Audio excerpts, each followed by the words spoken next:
만약에 내가 장가를 갔다면은 그때 맨날 마누라한테 두들겨 맞으면서 마누라가 그래서 나가 죽어! 그렇게 살 거면 맨날 그런 소리 들었을 거야. 여러분들, 여행은 가슴이 떨릴 때 가야지 다리가 떨릴 때 가면 안 됩니다.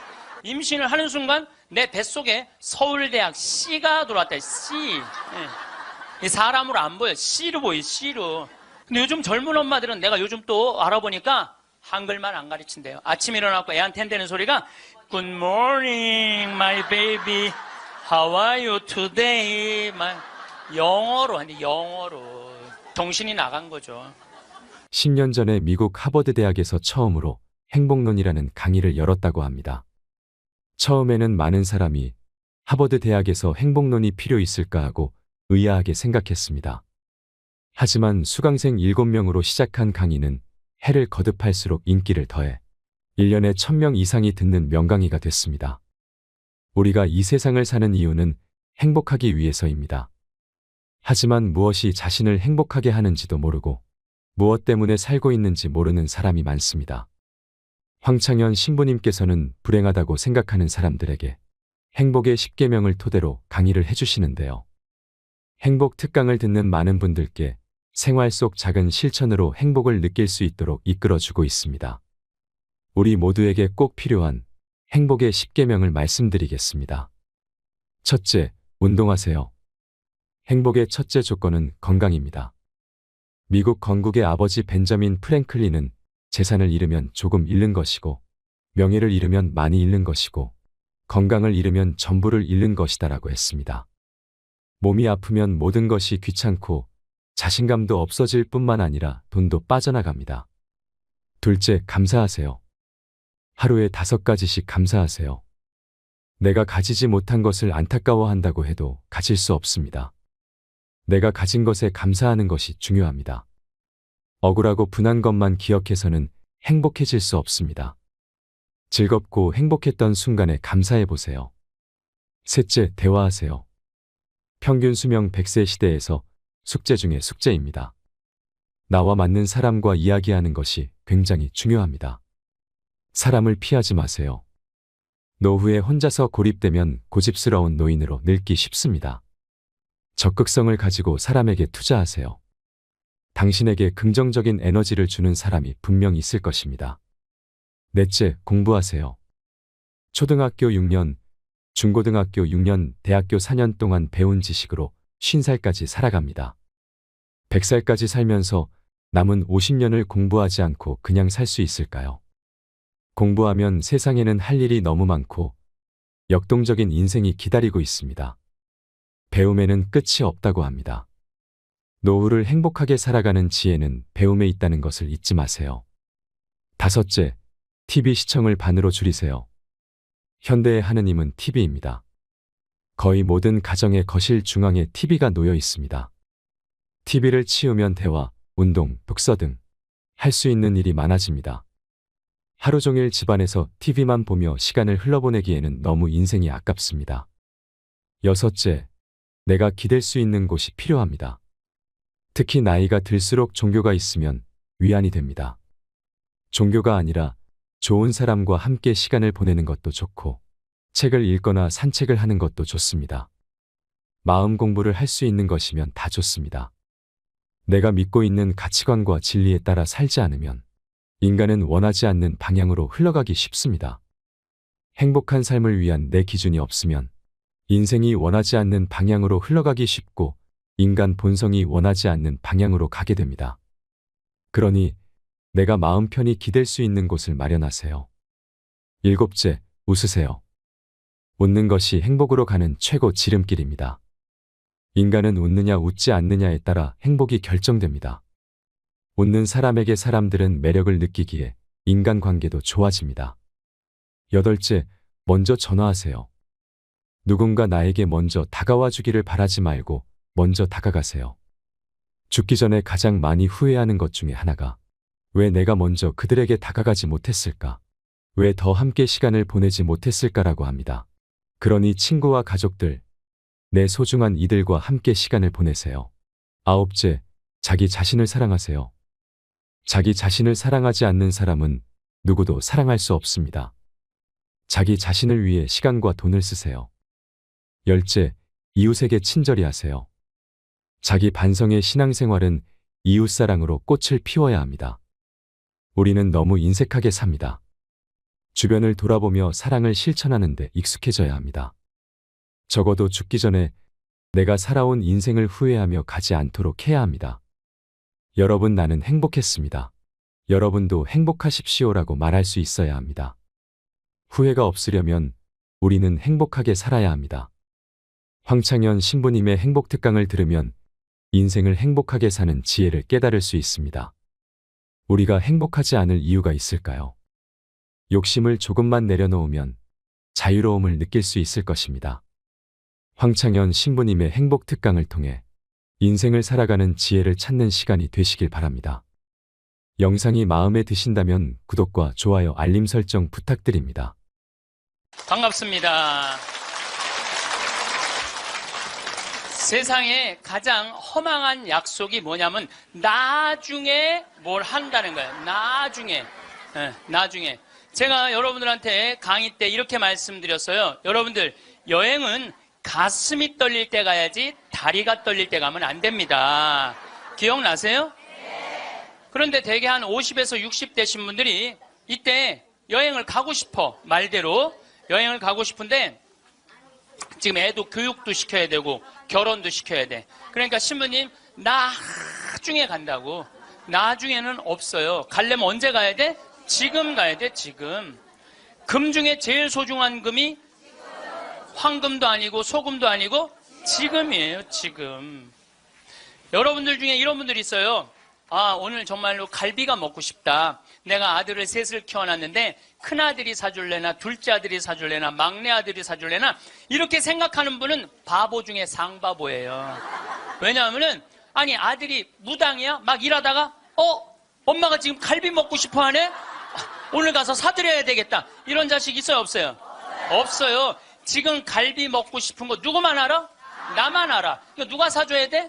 내가 사줘야 돼. 누구 돈으로? 내 돈으로. 내 돈으로. 네. 여러분들이 행복하시고 싶으면은 뭐를 벌어야 되냐면 거지 근성을 벌여야 돼. 거지 근성. 누가 사주기를 바라는, 누가 나를 행복하게 해주기를 바라는 이 거지 근성을 버려야 돼. 먹고 싶은 거 있으면 누가 사 먹어야 돼? 내가 사 먹어. 행복하고 싶으면 누가 행복하면 돼? 내가 행복하면 돼. 언제? 나중에 말고 언제? 지금. 여러분들 지금 어느 교수님이 한 얘기지만은 아이스크림이 있어. 이 아이스크림이 있는데 너무 더워. 그럼 이거 어떻게 해야 돼? 먹어야 돼. 언제 먹어야 돼? 지금 먹어야 돼. 이거 나중에 먹는다고 놔두면은 이거 녹아서 남아있어요? 안 남아있어요? 저한테 많은 암 환자들이 오죠. 많은 암 환자들이 와서 하소연할 때 이런 얘기를 해요. 신부님, 제가 정말로 이제 60부터 행복하려고 30살서부터 60살까지 돈만 모으고 아무데도 놀러 안 갔다는 거야. 근데 암이 걸려갖고 이제 아무데도 갈 수가 없다는 거야. 억울해 죽겠다는 거야. 차라리 그때 갈 걸. 미국 사람들은요 5개월 일해서 한 달 여행 가는 게 목적이에요. 5개월 열심히 돈 모아. 이번엔 내가 뭐 어딜 간다 그러면 열심히 와서 한 달 휴가 화끈하게 갔다 와요. 또 한 5개월 열심히 모아. 또 한 달 화끈하게 왔다가. 그 사람들 한 30년 동안 살면서 거의 60번 정도의 휴가를 멋있게 갔다 오는 거예요. 근데 우리나라는 30살부터 60살까지 나중에 가려고 한 번도 안 가.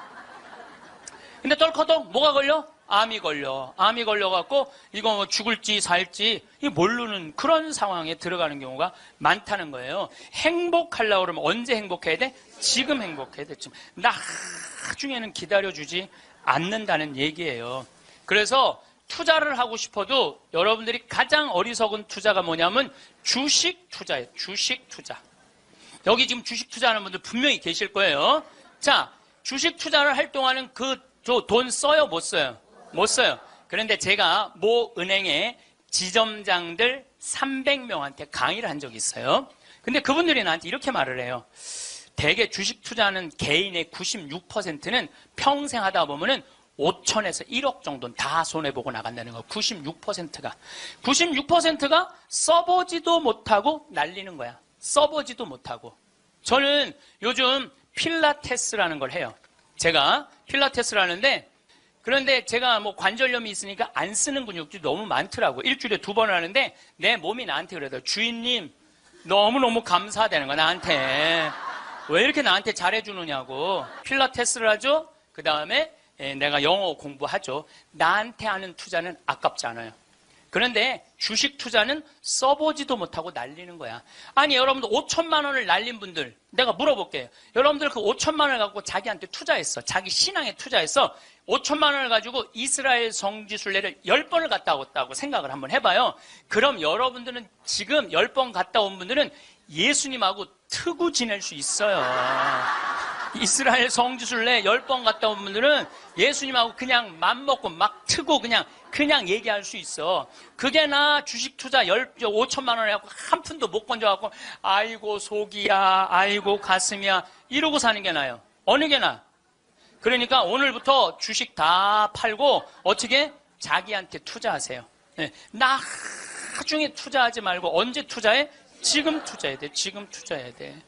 그러니까 우리는 어떻게 행복한지도 모르고 서로 무시하고 사는 게 기쁨이 뭔지도 모르고 살아. 어쨌든 우리 이 대한민국의 건국이념은 돈이야. 돈이기 때문에 돈을 벌어야 되는데 땅덩어리가 넓어요? 캐나다는 우리나라보다 102배가 나라가 넓어요. 102배가 나라가 넓은데 이 나라는 나무만 팔아도 100년을 먹고 산다는 거예요. 나무만 팔아도. 사우디아라비아는 석유만 팔아도 국민소득이 7만 달러야. 아무것도 안 해도. 근데 우리나라는 아무것도 없어. 땅도 안 넓고 자원도 없고. 그러니까 우리는 돈을 벌으려면 어떻게 돼? 오로지 믿을 건 뭐 하나밖에 없어? 머리밖에 없어. 그러니까 우리는 돈을 벌으려면 뭐를 해야 되냐면 공부를 해야 돼. 공부. 엄마들이 이렇게 얘기를 합니다. 너 공부해서 훌륭한 사람 돼야 돼. 너 공부해서 너의 재능을 개발해야 돼. 이렇게 말하는 엄마가 없어요. 이놈 새끼야 너 커서 무시 안 당하고 돈 많이 벌려면 공부 열심히 해. 그러니까 우리는 공부를 왜 하냐면 무시 안 당하고 돈 벌으려고 공부하는 거예요. 애가 노래를 너무 잘해. 그럼 엄마가 이렇게 얘기해. 너 그렇게 맨날 배짱이처럼 노래하다가 나중에 커서 굶어 죽어 이놈 새끼야. 공부를 잘해야지. 공부를. 국영수를 잘해야 돼. 국영수. 노래는 공부가 아니야. 애가 그림을 너무 잘 그려. 너 그렇게 맨날 그림 그리다가 너 그림쟁이들이 나중에 굶어 죽어 이놈의 새끼야. 너 공부를 잘해야지. 공부. 국영수를 잘해. 국영수. 애가 공을 너무 잘 차. 너 이렇게 밤새 돌아다니면서 공 차다. 너 커서 굶어 죽어 이놈의 새끼야. 빨리 들어와서 공부를 해. 그래갖고 뭘 해야 되냐면 국영수를 해야 돼. 그래서 우리나라는요. 학교를 다니면 다닐수록 자기 재능을 죽이는 교육을 하는 거예요. 여러분들 노래 잘하고 공 잘 차고 그림 잘 그리고 뭐 물건 잘 만드는 거 제주고 공부 중에 공부예요. 근데 우리는 그걸 공부라 생각 안 해. 오로지 공부는 뭔 줄만 알아? 국영수만 공부를 알고 있어. 국영수만. 전인지 선수 알죠? 전인지 선수 골프 선수예요. 키가 175cm에 나보다 10cm가 더 커요. 나는 원래 167cm였는데 줄었어. 2cm가. 줄었어. 나보다 어쨌든 10cm가 더 커요. 지금 현실적으로는. 그런데 이 전인지 선수가 US 오픈, 일본 오픈, 한국 오픈, 또 한국에서는 5승을 했어요. 그래갖고 21살짜리가 벌은 돈이 20억이 넘어요. 한 해만. 근데 전인지 선수는 초등학교 5학년 때 우리나라 12,000명 수학 경시대에서 모여갖고 똑똑한 애들 모여갖고 수학 경시대 중에 1등한 애, 대상 받은 애, IQ가 무려 138이에요. 이 선수를 공부를 가르치고 싶지 않았어요. 골프를 가르치고 싶었어요. 그래갖고 오전 수업 끝나고 골프 연습장 보냈어요. 오전 수업 끝나고 골프 연습장 보냈어요. 교감 선생님이 난리가 났어요. 아니 이 천재를 왜 수학연재를 운동을 시키느냐. 수학을 가르쳐야지. 그랬더니 조퇴를 계속 해주는 거야. 수업을 안 해주고 오전 수업하고 골프 연습장 가면 조퇴. 오전 수업 끝나고 골프 연습장 가면 조퇴. 수업을 안 쳐줬어요. 그러니까 이 아버지가 참 대단한 아버지야. 내가 보기엔 충청도 서산에 있는 초등학교 자기 딸을 제주도 광양초등학교로 전학을 시켜버려요. 골프 가르치고 싶다고. 그래갖고 전인지 선수는 이렇게 훌륭한 선수가 됐어요. 여러분들 전인지 선수가 지금 수학 영재로 매일 학원에 막 새벽 1시, 2시까지 공부하고 그리고 뭐 특목고등학교 들어가고 서울대 합격했다고 칩시다. 매일 공부한 전인지 선수가 어떨까 때 안경 이렇게 두꺼운 거 끼고 분명히 그랬을 거예요. 안경 두꺼운 거 끼고 허리는 약간 꾸부정해갖고 머리도 이상하게 해갖고 이러고 전희재 선수가 또 얼마나 예뻐요. 근데 그 미모도 다 없을 거야.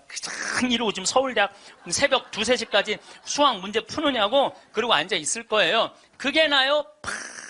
파란 잔디밭에서 드라이브 쫙 치면은 뒤에서 이 관중들이 굿샷 하고 한 번 US 오픈에 9억 딱 버는 게 어느 게 나아요? 4일 동안 9억 버는 게.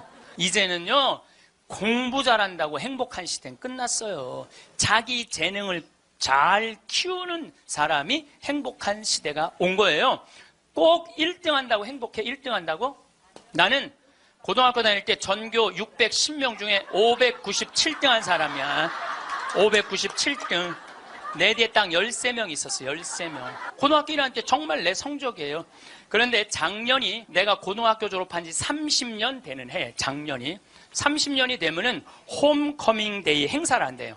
홈커밍 데이 행사라는 건 뭐냐면은 30년 만에 고등학교 졸업한 친구들끼리 다 모여 호텔에서.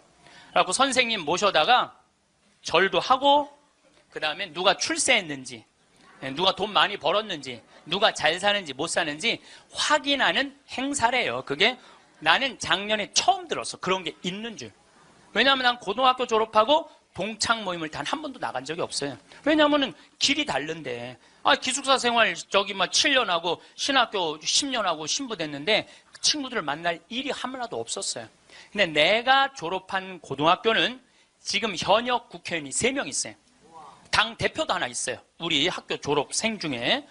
현역 국회의원이 3명이나 있어요. 그래서 우리 시의 시장님도 우리 학교 5년 선배야. 나하고도 아주 친해. 나하고도 아주 친해. 그러니까 명문이죠, 명문. 근데 이제 뭐 음악회도 하고 그 호텔에 모여갖고 하는데 초청 강의 시간이 있대요. 근데 동창들이 모여서 회의를 했대. 우리 학교 졸업생 중에 가장 훌륭하게 된 사람이 누구냐? 그 사람을 데려다가 강의를 듣자. 근데 나래, 나 597등. 아니 1등을 데려다가 듣지 왜 597등을 데려다 들어. 그거는 우리 학교 출신 중에는 정부에서는 현재 차관까지 올라가 있는 친구가 있대요. 차관까지.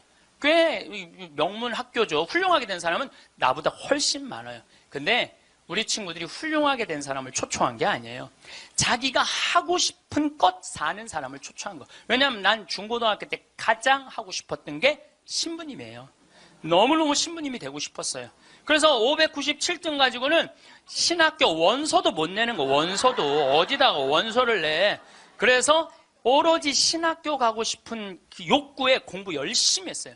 그래서 고등학교 2학년 때는 전교 25등까지 올라왔어요. 전교 25등. 이것도 진짜고 이것도 진짜예요. 네. 근데 내가 나온 고등학교는 그때만 해도 서울대 연고들 1년에 100명씩 갔어요. 1년에 100명씩. 그렇게 성적이 좋았는데도 나는 서울대 연고대 관심도 없었어요. 오로지 어디만 관심이 있으면 신학교. 내 최고의 목표는 신학교예요. 신학교 합격을 했는데 온 세상을 다 얻은 것 같았어. 온 세상을. 그리고 신학교 7년 동안 정말 행복하게 지냈어요. 아니 먹여주지, 재워주지, 얼마나. 그리고 신경 하나도 안 쓰게 여자도 못 만나게 하지. 얼마나 좋아. 얼마나 행복해요. 그래서 서품을 받았는데 보좌 신부 3년을 했는데 16,000명 본당, 14,000명 본당, 5,000명 본당 보좌 신부를 했어요.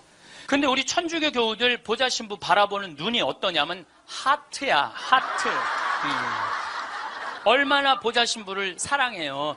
그 28, 29, 30살에 그렇게 사랑받을 수 있는 젊은이가 얼마나 됐어요. 만약에 내가 장가를 갔다 하면은 그때 맨날 마누라한테 두들겨 맞으면서 마누라가 그래서 나가 죽어! 그렇게 살 거면 맨날 그런 소리 들었을 거야. 그런데 사제가 되니까 그렇게 사랑을 받고 본당부 신부 10년 동안은 교우들이 나를 떠받들고 업고 다녔어요. 정말 나는 평택 비전동, 경기도 광주 오표 능평성당 두 본당의 교우들한테 정말 감사해요. 부족한 것이 참 많은 신부임에도 불구하고 정말로 전 세계에서 대한민국 교우들처럼 신부들한테 잘하는 교우가 어디 있어요. 10년도 행복하게 지냈죠. 그리고 이제 강원도 평창에 가서 산 지 12년이 되는데 정말 요즘 같은 경우는요, 아침에 마당에 딱 쓰면 물 한 개 펴요. 밤낮 기온차가 있을 때 물 한 개가, 여러분들 물 한 개 피는 거 어떤 거 모르죠? 쫙 피어올라요, 그냥. 눈에 보여요. 그리고 단풍이 쫙 있지. 마당에 생태마을 마당에 딱 앉아서 강을 내려다보면 근심 걱정이 하나도, 걱정할 게 뭐 있어? 마누라가 있어, 자식이 있어, 근심 걱정이 하나도. 얼마나 행복해. 그러니까 친구들이, 동창들이 와서 나한테 와서 보는 거, 야, 너 정말로 행복해 보인다. 왜냐하면 하고 싶은 일을 하니까. 하고 싶은 일을 하니까 행복한 거예요. 1등이 행복한 게 아니에요, 여러분들. 정말 행복한 거는요, 꼴등도 행복한 나라가 행복한 거예요. 1등이 행복한 나라는 행복한 나라가 아니에요. 평창에 와서 살면요, 갑부예요. 우리 땅 좋은 거 하나에 15만이 한 평에. 그러면 한 300평 사봐야 한 4,500만 원, 5천만 원이에요. 그리고 집 기가 막히게 잘 지면은요, 한 1억 5천이면 정말 이 서울의 어떤 집보다 멋있게 질 수 있어. 그래봤자 2억이야, 2억. 그리고 7억이 현찰로 남으면요, 평창에서 갑부로 살 수 있어요. 근데 우리는요, 1등에만 목을 매기 때문에 내려앉는 걸 할 줄 모르는 거예요. 내려앉는 걸 할 줄 모르는 거예요. 여기 있는 분들도 가만히 있어요. 난 망했어. 그리고 가만히 정신 차려보면은 그래도 건질 게 많거든. 그런 거 정리해갖고 평창에 오면 다 되는 건데, 여기서 살라고 그러니까 힘든 거예요. 여기서 살라고 그러니까. 그러니까 1등병을 고쳐야 돼요. 1등병을. 자기가 하고 싶은 거 하고 사는 게 제일 좋은 거예요. 우리 집에 조카가 하나 있는데 3년 전에 내가 잠비아를 데리고 갔다가 얘가 말라리아에 걸렸어요. 그래갖고 여러분 1년에 말라리아로 걸려 죽는 숫자가 얼마냐면 300만 명이에요. 300만 명. 예. 근데 처음에는 말라리아인지 모르고 독감인 줄 알고 계속 수원에 있는 병원에 있었어. 근데 보니까 이게 치료가 안 되는 거야. 점점 백혈구 수치가 올라가는 거야. 죽기 직전까지 올라간 거야. 너무너무 놀래갖고 내가 여기 서울 국립의료원에 입원을 시켜놓고 마침 서울대병원에 내가 강의를 나가니까 전화해갖고 최고로 좋은 감염내과 의사 찾아서 우리 조카 좀 내가 조카 하나 잡게 생긴 거 아니에요. 지금 아프리카 데리고 가서 조카 좀 살려. 그리고 내가 그날 내 평생에 그렇게 간절하게 기도한 적이 없어. 하느님, 우리 조카만 살려주면 내가 열심히 살겠습니다. 딴 생각 안 하고 내가 열심히 기도했어요. 조카가 살아났어요. 기적같이 살아났어요. 정말 죽으려고 그러는 애가 살아났어요. 근데 얘가 그 말라리아 걸리기 전에는 화학과를 다녔어요. 근데 별로 행복해 보이지 않더라고, 애가. 화학과를 다녔던 애가. 근데 말라리아 치료되고 난 다음에 학교를 때려쳤어요. 얘가 어렸을 때 성우를 하고 싶어 했어요. 그래서 뭐 바이올린도 배우고 피아노도 배우는 아이예요, 원래는. 근데 화학과를 간 거야. 바이올린하고 피아노 배우는 애가, 성우하고 싶은 애가 화학과를 가니 얼마나 한심해요. 그랬더니 나한테 그러는 거야. 삼촌, 내가 학교 때려쳤어. 그래서 왜? 그랬더니 내가 죽음 직전까지 가보니까 내가 좋아하는 걸 하다가 죽는 게 자기가 옳게 사는 거라는 생각이 들더래요. 그래서 얘가 공부를 해갖고 뮤지컬 학과를 들어갔어요. 뮤지컬 학과를 들어가고 아니 가자마자 장학금을 받고 다니는 거야. 화학과 다닐 땐 장학금 하나도 받지 못했던 애가 자기가 좋아하는 걸 하면은 되는 거예요. 뭐 청음은 만점이래요. 이번 축일 때 얘가 우리 생태마을에 와갖고 저 삼촌 때문에 내가 인생이 바뀌었다 그러면서 노래를 하는데요. 정말로 웬만한 기성 그 뮤지컬 가수보다도 정말 잘한다고 하면 좀 문제가 있겠지만 절대 노래를 기가 막히게 잘하더라고. 얘가 노래를 얼마나 잘하는지. 얘가 나하고 목소리가 똑같아. 내가 심장이 떨리더라고, 심장이.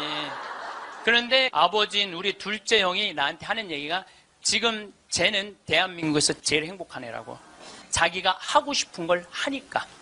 그래서 내가 그 아이를 볼 때마다 너무 기특해갖고 이번 주 토요일 날도 노트라담 드 파리라는 뮤지컬을 내가 끊어줬어요. 최고 좋은 좌석에 너 가서 보라고.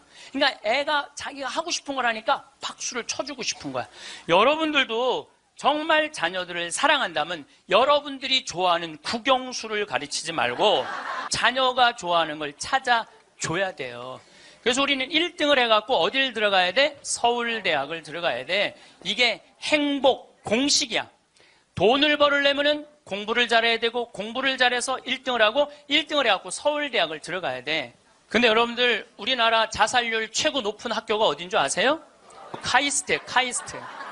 공부 잘한다고 행복한 거 아니에요. 하고 싶은 일을 하는 게 행복한 거예요. 서울대학을 들어가야지 행복하고 인생에 성공했다는 이 대한민국 사람들의 머리를 뜯어 고쳐야 된다는 거예요. 그러니까 대한민국 엄마들은 임신을 하면은 내 뱃속에 생명이 들어왔다는 생각 안 한다니까. 임신을 하는 순간 내 뱃속에 서울대학 C가 들어왔다. C. 이 사람으로 안 보여. C로 보여. C로. 근데 요즘 젊은 엄마들은 내가 요즘 또 알아보니까 한글만 안 가르친대요. 아침에 일어나고 애한테 한다는 소리가 Good morning, my baby. How are you today? 영어로 하는데 영어로. 정신이 나간 거죠. 그래갖고 엄마의 태를 10달 만에 열고 나왔어. 세상이 얼마나 멋있어요. 하늘도 예쁘고 단풍도 예쁘고 구름도 예쁘고. 그래갖고 베란다 창문을 통해서 구경 좀 하려고 그랬더니 마음 급한 엄마가 너 지금 그거 볼 시간이 어디 있어. 1살짜리한테 한쪽 창문에 가나다라 마바 차타카타 붙여놓고 반대쪽 창문에는 A, B, C, D 붙여놓고 누워서 모빌이 돌아가는데 기억, 리을, 디귿, 리을이 돌아가는 거예요.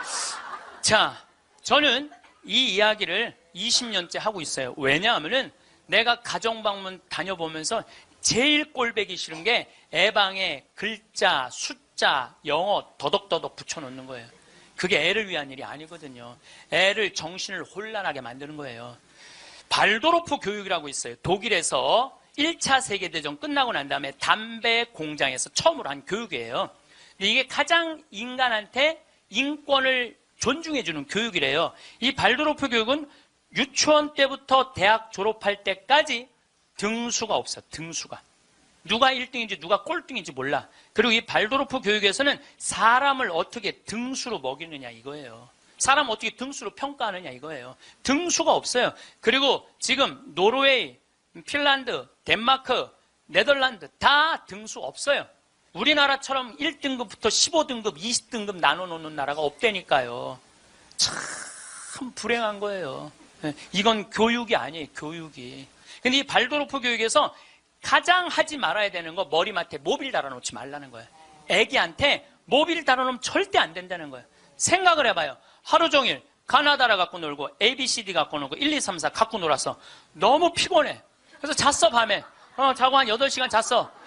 오늘 하루를 개운하게 시작해볼까? 눈을 딱 떴는데 기억, 니은, 디귿, 리을이 돌아가. 이게 애들한테 보통 스트레스가 아니라는 거예요. 그런 애들이 커서 다 치약 한 통을 다 짜서 동료 병사들을 먹이는 거예요. 그런 애들이. 그러니까 우리나라 애들은요, 어렸을 때부터 너무 스트레스를 받아갖고 중학교 2학년만 되면 폭발하는 거예요. 그래서 중2병이 나오는 거예요.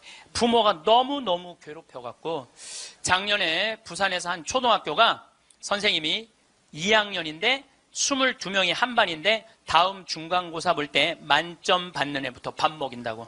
그래서 국어, 수학을 중간고사에 봤대요. 근데 4명이 22명 중에 4명이 만점을 받았대. 4명한테 그랬대. 니네들 만점 받았으니까 밥 먼저 먹으라고. 그리고 18명한테 니네 시험 못 봤으니까 밥 나중에 먹으라고. 그러고. 급식을 성적순으로 한 거죠. 애들한테 갑질 가르치는 거예요. 너 공부 잘하니까 뭐도 먼저 먹어도 돼? 밥도 먼저 먹어. 어렸을 때부터 공부를 잘하면 특권을 누리게 가르치는 거예요. 그래서 갑질이 나오는 거예요. 그래서 어렸을 때 공부 잘하면 밥도 먼저 먹어도 돼. 그러니까 얘네들은 항상 먼저 먹었어. 뭐든지. 그러니까 나중에 무슨 판사, 검사, 국회의원, 장관 돼도 항상 먼저 먹어도 돼. 돈도 먼저 먹어. 뭐든지 먼저 먹어. 남들보다 먼저 먹어. 돈도. 근데 항상 평생을 먼저 먹어갖고 먹었는지 기억도 안 나. 기억도 안 나는 거예요. 이게 우리나라 교육에서 잘못된 거예요. 만약에 선생님이 이렇게 교육했다면 얼마나 좋을까요? 18명한테 니네들 시험 못 봤으니까 먼저 밥 먹고 기운 내서 공부 열심히 해. 그리고 4명한테 니네들 양보하면 쟤네들한테 좋을 것 같아. 이랬다면 이 교실 안이 훨씬 화기애애했을 거예요. 만점 맞는 애 먼저 먹으라고 18명 나중에 먹는 애들 시험도 못 봤는데 밥도 나중에 먹으래. 기분 좋을 것 같아요? 나쁠 것 같아요? 기분 나쁘죠. 학교 다니면서 기분 나쁜 거죠. 근데 얘네들은 또 집에서는 독상을 차지할 수 있어. 집에서만은. 그래갖고 집에서 엄마한테 성적 주고 행복하게 밥을 먼저 먹었어. 집에서는. 근데 문제는 엄마예요. 행복하게 밥 먹는 애 한번 쳐다보고 성적표 한번 쳐다보고 행복하게 밥 먹는 애 한번 쳐다보고 성적표 쳐다보다가 해서는 안 될 말을 해요. 야 이놈의 새끼야, 이 성적 받고 밥이 목구멍으로 넘어가냐. 그럼 얘는 할 수 있는 건 딱 하나밖에 없어요. 탈선밖에 할 수 있는 게 없어요. 탈선. 제가 몇 년 전에 우리나라 최고 좋은 특목고등학교 합격한 여학생이 저를 찾아왔어요. 우울증에 걸려갖고. 얘는 우울증에 걸리니까 머리를 안 깎았어요. 허리까지 머리가 나왔어. 근데 얘는 나하고 1시간 동안 면담하는 동안 단 한순간도 고개를 들지 않았어요. 그러니까 팍 고개를 숙이니까 그 긴 머리가, 나는 걔 얼굴을 1시간 동안 못 봤어요. 까만 머리만 봤어. 까만 머리만. 근데 얘가 하는 말이 이런 말이에요. 자기는 초등학교 4학년 때까지 너무 행복했대요. 공부도 잘하고 시골에서. 근데 선생님이 엄마를 부르더니 얘는 여기다 놓기 너무 아까운 애라고. 공부를 너무너무 잘하니까 평촌으로 보내라고, 학원만은. 그래서 평촌으로 엄마가 전학을 보냈대요. 근데 여러분들 이거 생각해야 돼요. 아이는 전학을 한번 가면은 엄마 뱃속에서 새로 태어난 것 같이 새로운 환경에 놓인대요. 친구 새로 만나야지, 선생님 새로 만나야지, 가는 길 다르지. 그만큼 힘든 거야, 전학을 한번 가면은. 근데 가자마자 전교 1등을 했대요. 그러니까 바로 왕따를 당했대요. 바로 왕따를 당했대요. 그냥 사는 게 너무너무 학교 다니는 게 지겨웠대요. 근데 오로지 공부 잘하니까. 거기서 너무너무 공부를 잘하니까 선생님이 엄마를 부르더니 얘는 평촌에 놓기 너무 아깝다고 일산으로 보내라고. 일산으로 갔대요. 중학교 올라가고 일산에서도 공부를 너무 잘한 거야. 그랬더니 선생님이 엄마를 부르더니 얘는 여기다 놓기 너무 아깝다고 강남으로 보내라고. 강남으로 간 거예요. 그래서 우리나라 최고 좋은 특목고등학교 합격을 했어요, 얘 아이가. 합격을 했는데 우리는 특목고등학교 3월 달에 들어가는 게 아니고 우리 일반 고등학교는 3월에 가잖아요. 특목고등학교 1월 달에 기숙사에 들어간대요. 그래서 1월, 2월 2달 만에 고등학교 2학년 과정을 다 마친대요. 워낙 똑똑한 애들이니까. 그러니까 걔네들이 다 예일대, 하버드대, 서울대 2학년 때 다 가는 거예요. 3학년 때까지 안 가. 2학년 때 다 가는 거야. 선행학습 하니까. 근데 첫날 공부를 하고 저녁에 양치를 하려고 그랬는데 치약을 안 갖고 왔더래. 그래갖고 한 방이 6명이 있었는데 5명한테 치약을 빌려달라고 그랬더니 치약을 빌려주는 애가 한 명도 없더래요. 안 빌려주더래. 왜 안 빌려줘요? 만약에 내가 치약을 빌려줘갖고 얘가 양치를 잘해갖고 다음날 건강하게 일어났고 공부를 열심히 하면 되겠어요? 안 되겠어요? 내 경쟁자가. 얘네들은 경쟁자로 보이는 거예요. 친구로, 동료로 안 보이는 거예요. 그래갖고 뭐를 해야 돼? 1등을 해야 돼. 그래갖고 뭘 해야 돼? 출세를 해야 돼. 협동, 이해, 양보, 배려, 이런 거 안 배워요. 이런 거 안 배워요. 경쟁, 1등, 출세, 돈, 이걸 배우는 거예요. 얘가 생각을 해보니까 그때 우울증이 온 거예요. 이게 뭐냐. 근데 걔가 나한테 정말로 울부짖으면서 한 얘기가 있어요. 신부님, 나는 내 인생을 돌아봐서 16년 동안 즐거웠던 추억이 하나도 없어요. 공부한 거 외에는 생각나는 게 하나도 없다는 거예요. 토요일 날 일요일 학원만 다녔지 어디 놀러 가봤던 적도 없다는 거예요. 그러니까 추억이 하나도 없는 애들이 특목고 가는 거예요. 그리고 그중에 진짜 4당 오락 4시간 자면은 합격, 5시간 자면은 떨어져. 그러니까 4시간밖에 안 자고 공부만 하는 애들이 서울대학 가는 거예요. 그중에 정말 도서관에서 머리통이 터져라 공부하는 애들이 사법고시, 행정고시 보는 거예요. 그리고 그중에 진짜 똑똑하고 출세 욕구 있는 애들이 국회의원이 돼갖고 지금 대한민국을 통치하고 있는 거예요. 대한민국 모든 사람들이 만들어낸 거예요. 대한민국 국회는 대한민국 교육의 결정체예요. 만약에 대한민국 교육이 협동하고 이해하고 양보하고 배려하는 걸로 가르쳤다면 우리나라 국회의원들 항상 서로 여야가 합의 보고 협동하고 양보하고 그렇게 나갔을 거야. 근데 초등학교 때부터 그렇게 배운 적이 없어. 경쟁하고 1등하고 출세하고 자기 잘난 것만 배웠어. 핀란드 유치원하고 우리나라 유치원하고 자전거를 한 대 갖다 놓고 어린이집 놀이터에 이 자전거를 갖고 정말로 얘네들이 잘 노나 실험을 했어요. 근데 핀란드에는 20명이 있는데 한 명이 막 타고 노는데 다른 애가 아무도 안 건드려. 그래서 얘는 또 타고 놀더니 제자리에 갖다 놔. 다음 애가 또 타고 놀아. 그 다음 애가 또 타고 놀아. 그래갖고 20명이 1시간 내에 다 타고 놀았대요. 그런데 우리나라에는 딱 20명이 그 자전거, 새 자전거를 보더니 20명이 매달려갖고 네가 먼저 타내는 내가 먼저 타내는 싸워갖고 1시간 동안 한 명도 못 탔다는 거예요. 자, 여러분들 이게 EBS에서 5년 전에 한 실험이에요. 똑같은 자전거를 놓고 핀란드 애들은 다 타고 놀았는데 똑같은 자전거를 놓고 우리나라 애들은 한 명도 못 탔어요. 우리나라엔 지금 먹을 재산이 너무너무 많아. 나눌 게 너무너무 많아. 그런데 아무도 못 가져. 너도 못 갔고 나도 못 갔고 하늘에서 붕 떠 있어. 천국은 나누느냐 나누지 않느냐로 결정돼요. 천국과 지옥은. 여러분들, 이 하느님이, 제가 늘 말씀드리잖아요. 하느님이 째째한 분이 아니에요. 천당, 지옥 다 먹을 거 상다리가 부러지게 차려놔. 너무 많이 차려놓으니까 상이 너무 커. 그러니까 젓가락이 저기까지 먹어야 되니까 우리 팔 2배만 해. 전부 다 젓가락이. 천국에 가보니까 살이 다 통통 쪘어. 왜 쪄? 이걸 찝어갖고 저쪽에 있는 애한테 너도 한번 먹어봐. 너도 한번 먹어봐. 너도 한번 먹어. 서로 먹여주는데, 지옥은 자기 팔보다 2배 긴 젓가락을 쥐고 저만 먹으려고. 이 자전거하고 이거하고 똑같은 거예요. 우리나라도 지금 똑같아요.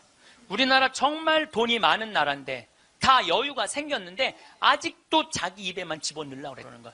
그러니까 협동, 이해, 양보, 배려가요, 미래 세계는 성공할 수 있는 길이에요. 경쟁, 1등, 출세가 성공의 길이 아니에요. 빌 게이츠가 며칠 전에 얘기했잖아요. 미래 세계는 나누는 나라가 경쟁이 있는 나라라고. 제가 1년에 도로를 9만 킬로를 다녀요. 내 차로 9만 킬로. 택시 기사들이 1년에 얼마를 뛰느냐면 4만 5천 킬로를 뛰어요. 근데 나는 9만 킬로를, 나는 택시를 했어도 택시 기사들보다 2배 돈을 더 벌었을 거야. 9만 킬로를 뛰니까. 그러니까 하루 중에 보통 도로에서 6시간 정도 있어요. 근데 매일 그렇게 있어요. 그러니까 도로에서 벌어지는 일은 세상 어느 누구보다도 내가 많이 알아요. 오늘도 영동고속도로로 나왔는데, 영동고속도로가 4차선이야. 4차선이면은 1차선은 추월 차선이에요. 추월 차선. 추월하면 들어가 줘야 돼요. 추월하면 들어가 줘야 되고, 추월하면 들어가 줘야 돼. 왜냐하면 뒤에 바쁜 차들 가라고. 내가 이탈리아를 가보니까 이탈리아는요, 1차선이 보통 130에서 140으로 달려요. 추월하는 차들이니까 쫙쫙. 그리고 만약에 100km로 달리는 차들이 있으면은 막 뒤에서 상향등을 막 켜요. 비키라고. 그러면은 막 달리다가도 뒤에서 막 상향등을 켜잖아요. 내가 지금 천천히 가나 바로 빠져줘요. 내가 그걸 보고, 내가 촌놈 유럽 여행기 그 책에도 썼지만은 너무 신기한 거야. 그냥 쉑쉑 가는 거예요. 그리고 바로바로 비켜주고. 너무 신기하더라고요. 근데 우리나라는요, 1차선에서 시속 95km로 앞에는 3km가 뻥 뚫려 있어. 그래도 단 한 번도 차선 안 바꿔요. 자기 때문에 뒤에 1km가 꽉 막혀 있는데도 한 번도 차선 안 바꿔요. 오로지 1차선으로만 가. 왜 그런 줄 알아? 우리는 1등에 한이 맺혀갖고 도로도 1차선으로, 1등에 한이 맺혀 도로도 1차선으로 가야 돼요, 우리는. 네. 4차선으로 가면은 내가 꼴등하는 기분이 들어요, 4차선. 그래서 여러분들 한번 보세요. 우리나라 이제 4차선 도로를 가보시면은요, 4차선이 텅텅 비일 때가 대부분이에요. 1차선은 꽉 차도. 죽으나 사나 1차선이야. 그러니까 너무 열받으니까 쫓아가갖고 이 야구 방망이로 앞에 앞유리를 깨고 3단봉으로 내리치고 비비총으로 쏘고 서로 양보를 못하는 거예요. 자존심이 상하는 거예요. 아니, 자기가 좀 늦으면 2차선으로 가든 3차선으로 가든 4차선으로 가는데 우리는 이게 안 되는 거예요. 그리고 방향 지시등을 켜주는 건 예의야. 뒷사람에 대한 예의야.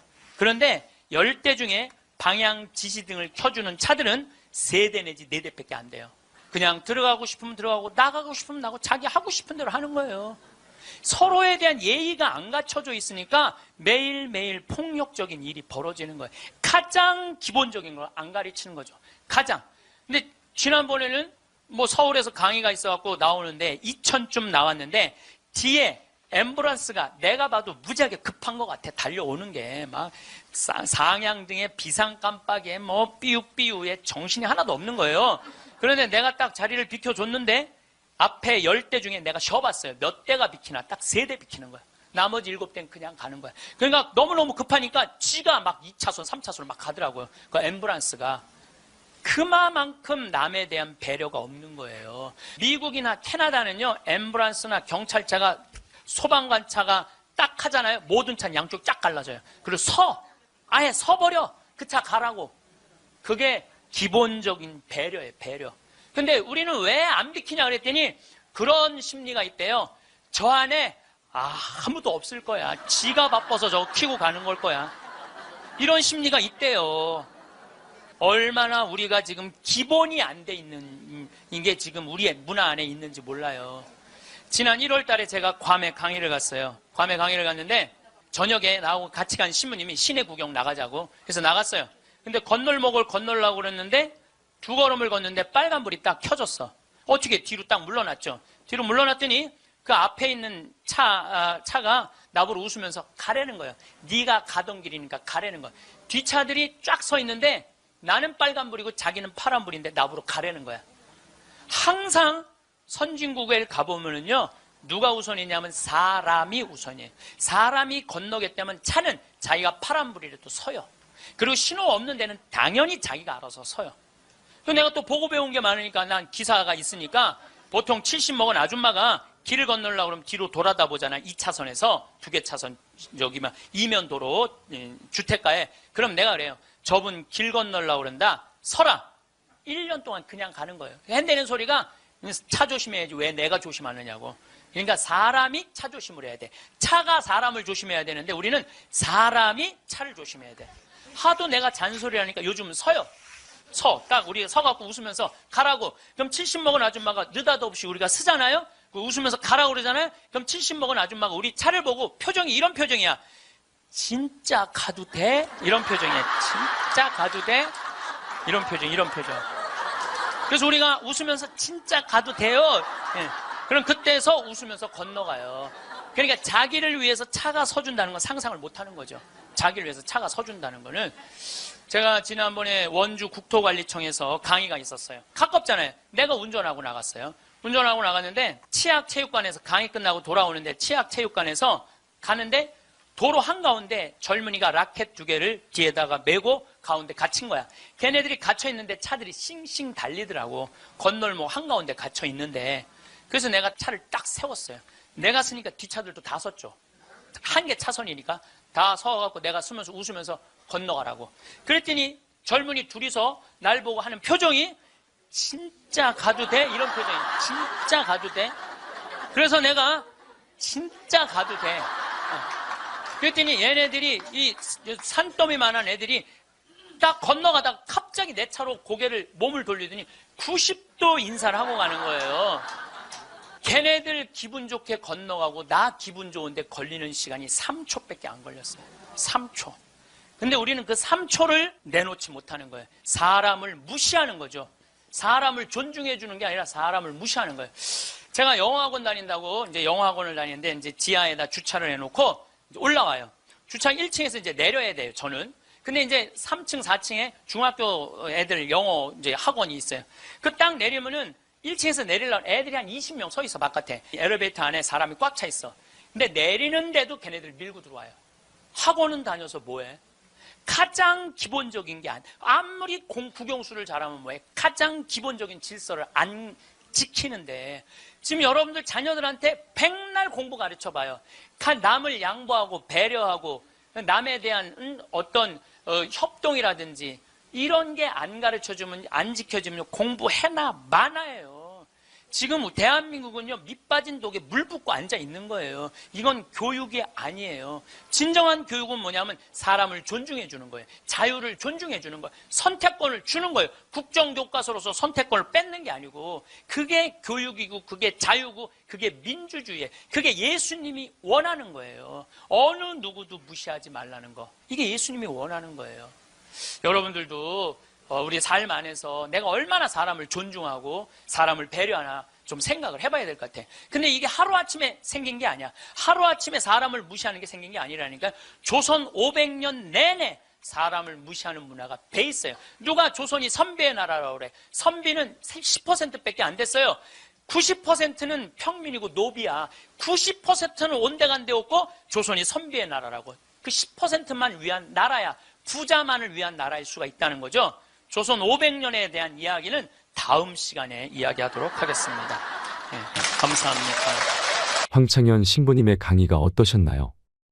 세상에서 가장 허망한 약속은 나중에 뭘 하겠다고 마음만 먹는 것이라고 합니다. 여행은 가슴이 떨릴 때 가야지. 다리가 떨릴 때 가면 안 된다는 말은 참 명언 중에 명언인 것 같습니다. 여러분들은 현재 하고 싶은 일을 하면서 내가 원하는 삶을 살고 계신가요? 자녀 교육도 시켜야 하고 결혼도 시켜야 하고 부모님도 챙겨야 하고 돈도 벌어야 돼서 하고 싶은 걸 계속 미루며 살고 계시진 않으신가요? 그동안 여행 한번 못 가보고 재미없게 보내셨다면 끝나지 않을 숙제 같은 인생에서 벗어나 이제는 나를 위한 시간을 보내보세요. 세상에서 제일 소중한 금은 지금이라고 합니다. 황금도 아니고 소금도 아니고 바로 지금이지요. 나중에 해야지. 기회가 되면 해야지. 조금 있다가 해야지. 언젠가는 하겠지. 그런 날이 오겠지라고 생각만 하는 사람은 바보 중에 상바보라고 합니다. 나이가 들면 누가 나를 행복하게 해주기를 바라는 거지근성을 버리라고 합니다. 먹고 싶은 거 있으면 내 돈으로 내가 사 먹고 행복하고 싶으면 내가 행복하면 될 일입니다. 나이 들어서 행복이 뭔지도 모르고 살아간다면 그것만큼 불행한 것은 없을 것입니다. 지혜로운 노후, 행복한 인생을 보내기 위해 어떻게 살아야 할 것인지 생각해 보셨으면 좋겠습니다. 여러분, 오늘부터는 꼭 더 많이 행복하세요. 건강하고 외롭지 않고 부족함 없는 노년이 되시길 바랍니다. 이상으로 책틀맨이었습니다. 지혜를 쌓는 당신의 오늘이 아름답습니다. 더 좋은 영상으로 찾아뵙겠습니다. 우리 인생에는 궁합이 맞는 사람이 있어요. 이거 아주 중요합니다. 나하고 궁합이 맞는 사람이 있어요. 동그란 사람들이 상처를 입는다니까. 동그란 사람이 대림절 맞이하고 예수님 성탄 맞이하고 빠마를 탁 했는데 삐죽한 놈이 와서 한마디 해요. 빠마를 왜 그렇게 했어? 얼굴이 떡판 같잖아. 그러면 동그란 사람은요, 가슴에서 피가 떨어져요.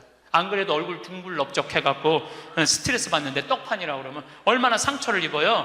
그런데도 동그란 사람은 그 삐죽한 사람한테 싫은 소리 못해요. 기껏 hen대는 소리가 그러게 이번에 하다가 보니까 이렇게 나왔네. 다음에 내가 잘할게. 뭘 잘못했다고 다음에 잘한대. 그래서 동그란 사람들 보면 여기에 구멍이 뽕뽕뽕뽕 나인 사람 많아요. 그래서 동그란 사람들이랑 상담을 해보면요, 정말로 겉보기는 예쁜데 상처는 다 받은 사람 많아. 그러니까 동그란 사람은 삐죽한 놈 만나면 안 돼요. 삐죽한 놈은 누구 만나게 해주면 되냐면 별난 놈 만나게. 별난. 찔러도 안 찔리는. 파마를 왜 그렇게 해서 얼굴 떡판 같잖아. 그럼 별난 사람은 뭐라고 그러느냐면은 너나 잘하고 다녀. 너나 남 챙겨내지 말고. 이 사람 상처 안 입어요. 나의 진가를 알아주는 사람들에게만 내가 진심을 다하고 최선을 다하면 되지. 나의 진가를 알지 못하는 사람들의 관심을 받으려고 내가 감정을 소모하고 시간을 소모할 필요는 없습니다.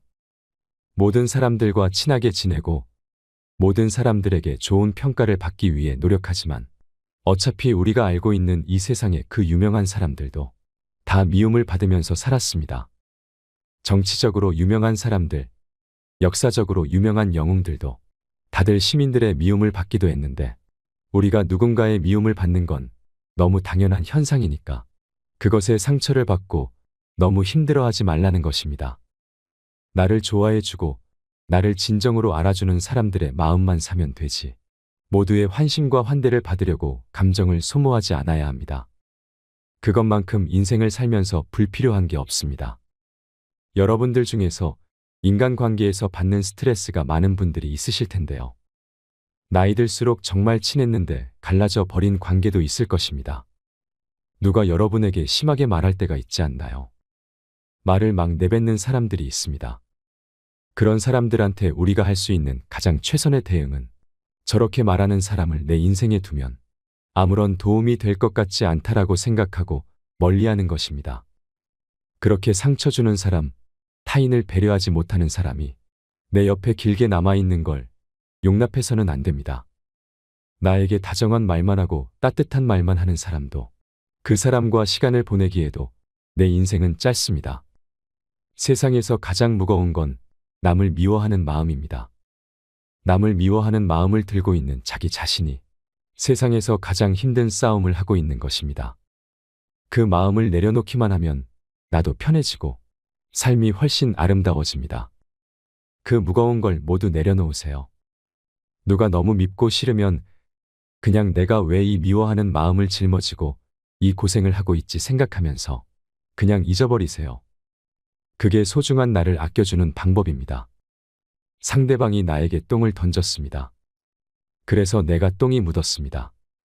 화가 나서 내가 저 사람한테 다시 똥을 던지려면 내 손에 똥을 묻혀야 됩니다. 그런데 지혜롭게 나이 드신 분들은 이걸 깨달았다고 합니다. 살아보니 굳이 내 손에 똥을 묻히지 않아도 세상이 알아서 다 갚아준다는 것을 말이죠. 제가 여러분께 드리고 싶은 말은 당하고만 살아라가 아닙니다. 무슨 얘기를 하고 싶은 거냐면, 누가 나한테 상처를 준 자는 내가 똑같이 역으로 상처를 주지 않아도 세상이 인과응보의 법칙에 따라 순리대로 다 알아서 해결을 해준다는 것입니다. 그러니 그것에 대해서 내가 제일 먼저 해야 될 건 상대를 미워하는 마음을 내려놓는 것입니다. 내가 제일 먼저 해야 하는 건 마음의 독화살을 맞은 자기 자신을 달래주는 것입니다. 누가 뭐라 해도 타인의 평가에 좌우되지 않는 나는 소중한 사람이에요. 남들이 뭐라 그러건 내 인생의 주인은 나고, 나를 구렁텅이에 빠뜨리는 것도 구렁텅이에서 건져내는 것도 내 자신이에요라고 말할 수 있어야 합니다. 타인의 말 한마디가 내 인생을 좌우하게 내버려 두지 않아야 합니다. 마음의 상처를 받고 사람에게 상처를 받았을 때 그걸 갚으려고 증오하고 미워하면 내 손해입니다. 쓸데없는 기억은 잊어버리고 내가 내 마음을 치유하고 미워하는 마음 내려놓고 내가 행복한 게 최고입니다. 인생에서 최고의 희열은 넌 할 수 없어라고 손가락질하는 사람들에게 나의 성공으로 복수하는 것이라고 합니다. 내가 어떤 사람인지, 내가 무엇을 해낼 수 있는지를 보여주면 그걸로 충분합니다. 누구도 내 편이 돼주지 않을 때 끝까지 내가 내 편에 남아 있어줘야 합니다. 세상을 살아가며 나를 구렁텅이에 빠뜨리는 것도 구렁텅이에서 건져내는 것도 다 내 자신이기 때문에 자기 자신을 잘 아껴주고 자기 자신한테 말을 많이 걸어줘야 합니다. 내가 내 마음을 잘 다독이고 내 마음을 잘 컨트롤하는 건 정말 중요하지요. 마음에 감기가 왔을 때 너 왜 이따위밖에 안 되는 인간이야. 너 나가서 죽어야 돼. 너는 이거밖에 못하면 너 진짜 앞으로 살면서 뭘 할래라고 바보 같은 생각은 하지 마세요. 몸이 아플 때 야, 너 어떻게 몸이 아플 수 있어? 당장 밖에 나가서 뛰어라고 하는 바보가 없는 것처럼 마음에 감기가 왔을 때 자기를 혼내지 않는 게 진짜 중요합니다. 사람이라면 감정적으로 약해질 때가 있는 게 사실입니다. 몸도 면역력이 약해져서 감기에 걸릴 수 있는 것처럼 감정에도 마음의 감기가 찾아올 수 있지요. 타인이 그냥 무심코 던진 말이 나의 시간을, 내 인생을 갉아먹거나 나의 감정을 완전히 흐트러 놓지 않도록 해야 합니다. 타인에 의해서 감정이 휘둘리고 타인에 의해서 우울감이 너무 심해지고 타인이 한 말 때문에 내 자존감이 낮아져서 손해보는 그런 일은 없으셨으면 합니다. 타인이 상처를 줬을 때 가해자는 상처를 준 사람이고 이 사람이 나쁜 사람입니다. 그런데 상처를 받은 피해자는 그게 너무 큰 상처가 돼서 너무나도 괴롭습니다. 그렇게 되면 이건 공정하지 않습니다. 그래서 가해자는 자신이 상처 준 행동과 말이 얼마나 심각한지도 모르고 있는데 나 혼자 그걸 끙끙 싸매고 있는 것만큼 이 세상에 불공평한 일은 없다고 생각합니다. 그래서 저는 여러분들이 조금 더 강해지면 좋겠습니다. 내 인생을 성공으로 향하게 하는 것도 결국은 자기 자존감이고 결국은 자기 자신의 몫입니다. 타인이 그걸 대신해 줄 순 없습니다. 내 인생에서 곧 없어져 버릴 인연, 내 인생에서 금방 사라져 버릴 그런 인간관계 때문에 휘둘리지 않았으면 합니다. 만약 당신을 힘들게 하는 사람이 있으면 내 인생에서 저 사람은 변수가 되지 못한다고 생각하고 그냥 멀리하는 것도 인생의 지혜가 될 수 있을 것입니다. 황창현 신부님께서는 세상에 미운 사람이 많지만 속 편하게 사는 방법에 대해 말씀해 주시는데요. 오늘은 사람에게 상처받지 않으려면 어떻게 해야 하는지, 노후를 행복하고 지혜롭게 보내려면 어떻게 해야 하는지 듣겠습니다. 영상이 마음에 드신다면 구독과 좋아요 부탁드리겠습니다. 그리고 내 곁에 소중한 이들에게 이 영상을 공유해 주세요. 황창현 신부님의 행복특강, 지금 바로 시작하겠습니다. 내가 40이 돼서 제일 감사한 것 중에 하나가 미운 사람이 하나도 없는 거예요. 미운 사람이 없다 보니까 마음의 평화를 많이 찾게 되더라고요. 근데 문제는 마음에 안 드는 놈들은 너무 많아. 근데 여러분들 인생 살면서 모든 사람들이 마음에 들 수 있을까요? 그건 불가능해요. 왜 불가능하냐면은 보수가 있고 진보가 있고 또 정치에 관심이 있는 사람이 있고 정치에 관심이 없는 사람이 있고 환경에 관심이 있는 사람이 있고 인권에 관심이 있는 사람은 다 달라. 다 달랐는데 어떻게 나하고 생각이 다르다고 미워할 필요까지 있느냐 이거예요. 그냥 네모난 놈은 네모난 대로, 세모나면 세모난 대로, 동그라면 동그란 대로 인정해 주면 돼요. 그리고 제가 40이 들어서 제일 감사한 것 중에 하나가 30대 때는 일일이 다 지적해주고 가르쳐야지 속이 편했는데 40대는 안 그래요. 왜 안 그러느냐면 귀찮아. 그런 거를 일일이 다 신경 쓴다는 것 자체가 귀찮아요. 그런 것까지 신경 쓰고 살 필요가 없는데 뭐하러 그렇게 세세한 것까지 관심을 갖고 사느냐 이거예요. 어제는 두 번째 멘토 신부 성당에 가서 강의를 하게 됐는데 오늘 평화방송 한다고 마사지를 받으려고 그랬는데 마사지 예약한 사람이 까먹고 집에 휴가를 가버렸다고 그러더라고요. 그래갖고 이제 직원을 바깥에서 운전하는 직원을 한 30분 정도 기다리는데 성균관대학, 수원에 성균관대학이 있는 데인데 그 수많은 젊은 여대생들이 지나가더라고요. 그런데 참 슬픈 건지 좋은 건지 모르겠는데 지나만 가지 얼굴이 안 보여. 눈이 이게 침침해갖고요. 이쁜 여자가 안 보여. 이쁜 여자가. 그것도 한편으로는 참 좋다 그런 생각도 들더라고요. 근데 이제 30분을 내가 길에서 기다리다가 직원이 뭐 때문에 잘못돼갖고 늦게 도착을 했는데 내가 딱 탔는데 우리 직원이 그러는 거예요. 지금 왜 신경질을 안 부리세요? 그러더라고요. 근데 부리고는 싶은데 기운이 없어. 신경질 부릴 기운이 없어. 그래서 나이를 먹는 게 좋은 면도 있구나. 사소한 것에 신경이 점점 멀어지는 참 좋은 것도 있구나 이런 생각이 들어요. 제가 늘 강의 때 말씀드리지만은 우리가 모든 사람 사랑하기 쉽지 않아요. 근데 문제는 동그란 사람들이야. 마음이 예쁜 사람들은 모든 사람 사랑하려고 그래요. 난 그 사람들이 제일 짜증나는 사람들이에요.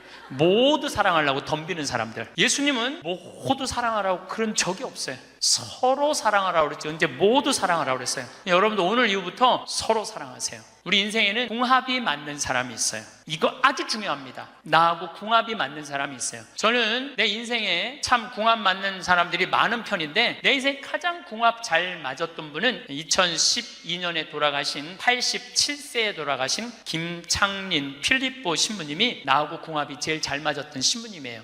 근데 이 신부님은 내가 신학생 때 별명이 호랭이 신부님이에요. 호랭이 신부님. 호랭이 신부님인데 얼마나 무서웠느냐 하면은 미사 딱 시작 문 딱 잠궜어요. 그리고 미사 때 움직이잖아요. 그 자리에서 쫓아냈어요. 나가라고. 미사 때 움직이면은 조금도 떠드는 걸 못 보셨어. 조금만. 만약에 애가 뛰어다닌다. 그럼 3살 4살도 욕을 바가지로 얻어먹어. 욕을. 그리고 그 엄마는 말할 것도 없고. 이 신부님은 참 원칙적인 분이세요. 신앙에 애누리가 없는 분이에요. 그리고 내가 보좌 신부 때 이렇게 보면은 판공성사 이제 한참 하잖아요. 그럼 우리 그땐 신자가 14,000명이었어. 그러면은 고해 성사를 주면은 신부님 고해에 들어가면 혼이 나니까 신부님 고해에서는 안 들어가는 거예요. 내 고해만 나가보면 막 신부님 없어. 그 신부님 기다리다가 딱 나와갖고 이리 와 소리를 질러요. 그럼 저 끝에 있는 사람들이 어쩔 수 없이 가. 신부님 고해에서 들어가면 다시 이쪽에 와서 붙는 거야. 내 쪽에 와서. 그래서 내가 하루에 500명씩 성사를 준 적이 있어요. 그러니까 그렇게 성사를 많이 줘갖고 나중에는 어떤 보좌 신부 때 어떤 병에 걸렸는지 하도 이걸 많이 하다가 이제 한 번은 문을 열고 고해를 듣는데 대답이 없는 거야. 그래서 왜 고해를 안 하냐고 눈을 떠봤더니 내 침대에서 옆에 창문을 열고 이러고 있더라고요. 창문을 열고. 그렇게 무서운 신부님이었는데 참 편안했어요. 그래서 신부님 내가 평창의 성 필립보 신부님 본명이 필립보예요. 김창림 필립보. 신부님 나 생태마을 꾸미고 싶다고. 네가 한다면 내가 도와줄게. 그래갖고 신부님이 30억 평생 북한에서 넘어가고 학비 고생을 많이 하고 신학생들 장학금 한다고 신부님 모아둔 거 30억을 내놓으신 거예요. 근데 신부님이 이제 은퇴를 하셨어요. 마지막 11년 동안 내가 모시고 살았어요. 근데 한 번도 서로 큰 소리 얼굴 붉힌 적이 없어. 그렇게 무서운 신부님인데 신부님하고 에피소드가 너무 많은데 신부님이 당신 성구가 서로 사랑하라야 내 성구 액자 너한테 줬는데 어디 있느냐고 2년을 괴롭히더라고요. 나는 그런 거 본 적 없다. 왜 이놈 새끼 내가 너한테 성구 줬는데 네가 내 걸 우습게 한다고 욕을 먹었는데 나중에 알고 보니까 신부님 그 철산성당 사무실에 있었던 거야. 근데 내가 그것 때문에 황당한 게 아니야. 서로 사랑하라는 성구를 내가 찾아서 우리 지금 생태마을에 걸어놨는데 참 기가 막혀요. 서로 사랑하라 그러는데 이렇게 그 뒤에 배경 그림이 뭔지 아세요? 호랑이 2마리가 서로 끌어안고 있는 거야. 하여튼 호랑이. 그런데도 신부님하고 마지막까지 정말로 아버지 아들같이 잘 지냈어요. 근데 이제 신부님이 2월 15일 날 입원하셨는데 이제 한 3개월 보름 정도 했는데 월요일 날 돌아가실 것 같아요. 우리 주교님들 다 모이고 교구청 신부들 다 모여갖고 돌아가신다고 그러는데 신부님이 안 돌아가시는 거야. 밤 12시가 돼도. 그러니까 뭐 주교님 뭐 황신부 있을 거지? 우리 각계 뭐 교구청의 신부들 우리 각계 다 가고 나만 있는. 돌아가시는 언제 돌아가시나 보는데 새벽 3시까지도 안 돌아가시네? 나는 다음날 강의 있는데 라고 하고 신부님한테 나 지금 바빠서 간다고 가는데 이틀 지났는데 느낌이 이상해. 그래서 부관장 신부한테 네가 나머지 다 해라. 나 아무래도 신부님 돌아가실 것 같다. 그래서 이제 수원 빈센트 병원에 왔어요. 딱 왔는데 신부님이 이틀 동안 혼수 상태에 계시더라고. 그래서 내가 신부님 귀에다가 이렇게 말했어요. 신부님 이제 가셔라. 신부님 힘든데 신부님도 가셔야지. 신부님도 편안하고 나도 힘들어 죽겠다 왔다 갔다. 그랬는데 신부님이 눈을 딱 뜨는 거예요. 얼마나 놀랬는지 몰라요. 죽으라고 그러는데 눈 뜨니까 얼마나 내가 놀래.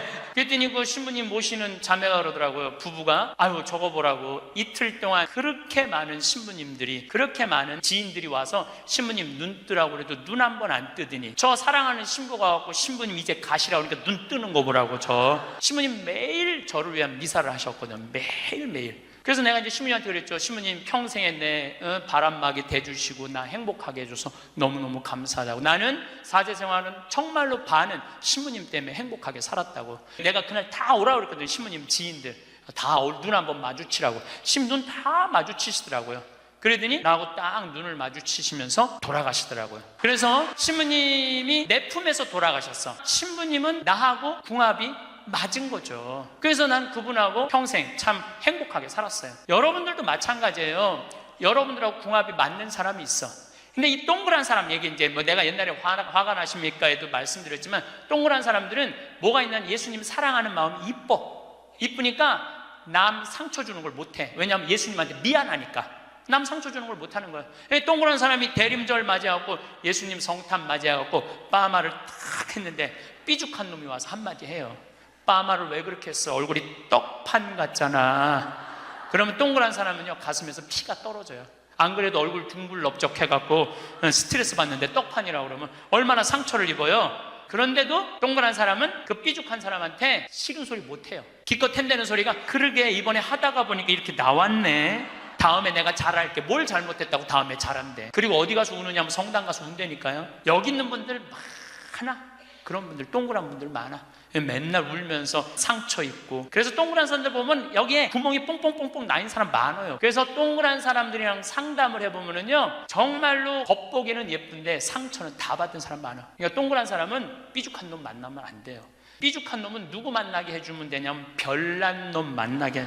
별난. 찔러도 안 찔리는. 파마를 왜 그렇게 해서 얼굴 떡판 같잖아. 그럼 별난 사람은 뭐라고 그러느냐면은 너나 잘하고 다녀. 너나 남 챙겨내지 말고. 이 사람 상처 안 입어요. 상처 안 입는데 동그란 사람들이 상처를 입는다니까. 그래서 여러분들은 지금 50, 60 되신 분들 여러분들 앞으로도 50년, 60년 인생 더 살아야 돼요. 미운 사람이랑 뭐하러 힘들게 가요. 내가 마음에 드는 사람, 좋은 사람이랑 가셔야죠. 그래서 오늘 이후부터 아까도 제가 멘토 얘기했지만은 우리가 멘토를 잘 만나야 돼요. 그래서 저는 막 보면은 성격 까칠한 사람들 가능한 한 안 만나요. 연락도 안 하고. 내가 좋은 사람들은 난 연락 많이 해요. 전화도 많이 하고 밥도 자주 먹고 참 좋은 것 같아. 생태마을 꿈이라고 100억 주고 잠비아에 100억 준 우리 83살 된 우리 은인한 저는 한 달에 한 번 전화해서 꼭 같이 밥 먹어요. 우리 어머니 아버지도 한 달에 한 번 꼭 같이 밥 먹고. 내가 좋은 사람만 난 전화해서 밥 먹어. 굳이 삐죽한 애 전화해갖고 내가 예수 그리스도의 이름으로 저 사람을 사랑하고야 말리라. 난 안 그런다 이거야. 그래서 40 부록이 되면서 유혹도 흔들림도 의심도 별로 없어진 것에 대해서 너무너무 감사하다는 거죠. 50이 지천명이야. 50이 지천명. 50이 되면은 뭐 해야 되느냐면 하늘의 뜻을 아는 나이야. 49까지는 세상에 관심이 많았다면 50부터는 어디에 관심이 많아야 돼? 하늘나라에 관심이 많아야 돼. 여러분들은 49까지는 세상에 속해서 살았어. 세상 일을 많이 하고 살았어요. 그럼 50부터는 이제 내가 이제 어디 갈 거야? 하늘나라 갈 거 아니야 이제? 이제는 갈 날이 점점 다가오잖아요. 그러면 하느님의 뜻을 알라고 해야 되지 않아요? 하느님의 뜻을. 제가 미사 기도문 중에 너무 좋아하는 기도문이 있어요. 하느님 아버지 성찬의 전례 때예요. 저희가 그리스도의 죽음과 부활을 기념하며 생명의 빵과 구원의 잔을 봉헌하나이다. 또한 저희가 아버지 앞에 나와 봉사하게 하시니 감사나이다. 많이 들어봤죠? 저는 반장, 부반장, 줄반장도 해봤던 적이 없어요. 우등상도 타봤던 적이 없어요. 내 평생에 1등이라는 건 한 번도 해본 적이 없어요. 그런데 나같이 부족한 인간이 오늘도 미사 같이 봉헌하겠지만은 이 많은 교우들한테 기도를 바쳐 올릴, 또한 아버지 앞에 나와 이 많은 교우들을 위해서 미사 드리게 해주는, 또한 아버지 앞에 나와 봉사하게 해주시니 감사나이다. 난 너무너무 영광스러운 거야. 아버지 일을 하는 것에 대해서 너무 감사하는 거야. 30대 때는 하느님의 이름을 빌려서 내 일을 했어요. 30대 때는 어땠냐, 뭐가 진행이 안 되면 성질을 있는 대로 부렸어요. 근데 요즘은 막 일이 진행이 안 되잖아요. 그럼 딱 내려놔요. 그리고 이렇게 말합니다. 당신이 원하는 게 아니네. 그거 딱 내려놔요. 하느님 당신이 원하는 일이면 되겠지. 제가 작년에 잠비아에 가갖고 간호대학 수도된 걸 보고 사는 맛 사는 멋 삼교 한 끼 책 파는 거 2억 인쇄 내놨다고 그랬잖아요. 그래갖고 교우들한테 1,000만 원씩 30명만 도와달라고 그랬잖아요. 그런데 2월 달에 방송에 나갔는데 4월 마지막 주에 2억 8천이 모인 거야. 2달 만에. 내가 한번 모금도 나간 적이 없는데 다 전화해서 마지막 토요일에 내가 하느님한테 이렇게 기도했어요. 하느님, 왜 2천만 원이 비냐고. 진짜 그렇게 기도했어요. 진짜. 아니 내가 2억을 내놨으면 당신 3억 내놔야 될 거 아니냐고 그렇게 기도를 했는데, 그날 저녁에 종도도 다른 할머니가 나한테 전화했어요. 신부님, 당신이 기도를 하는 중에 내가 돈이 필요할 것 같아갖고 2천만 원 보냈다는 거예요. 2천만 원. 나는 기쁘지 않았어요. 왜 기쁘지 않았냐면 너무 놀랬어요. 하느님이 다 듣고 하느님 왜 2천만 원이 비냐고 그랬더니 그 저녁에 2천만 원을 채워주셨으니, 여러분들 기쁠 것 같아요? 무서울 것 같아요? 무섭죠. 와. 그래서 예수님이 너희들 많은 말 하지 말아라. 아버지가 너희가 필요한 것을 다 알고 계신다.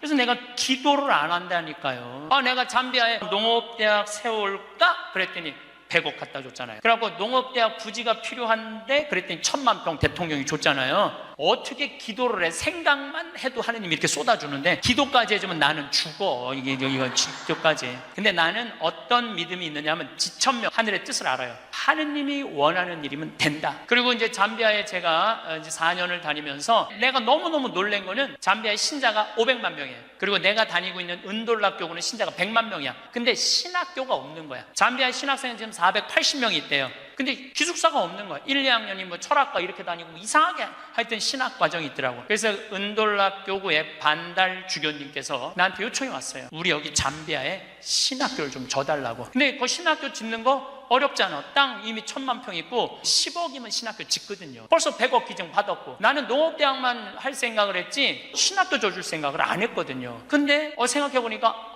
이거 신학교 짓는 거 이게 정말로 의미 있는 일이구나. 이게 누구의 뜻이냐?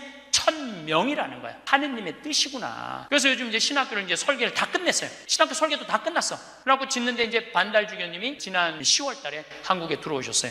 근데 또 마침 우리 수원교구의 이용훈 주교님께서 그러면은 저도 그렇죠. 우리 수원교구 주교님 이름으로 책임지고 끝까지 져주기로 두 주교님께서 사인을 딱 했어. 내가 그걸 보면서 그래, 하느님이 이렇게 역사하시는구나, 그런 걸 느끼면서 내 일을 하는 게 아니라 이제 누구 일을 해?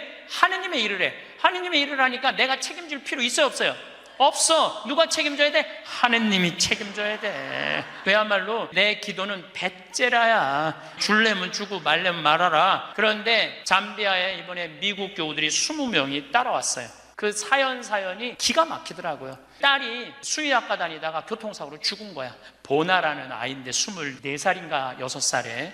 근데 그 딸 생일날 잠비아에서 보나 샘이라고 샘을 판 거예요. 근데 그분들이 그 주교님을 만나더니 우리도 잠비아에 신학교 짓는데 자기네들이 가능하면 100만 달러 다 모아보겠다는 거예요. 이게 내가 그런 일을 저지르는 게 아니라 하느님이 알아서 하는 거야. 나는 뭐만 해? 심부름만 하는 거야. 또한 아버지 앞에 나와 봉사하게 하시니 감사하나이다.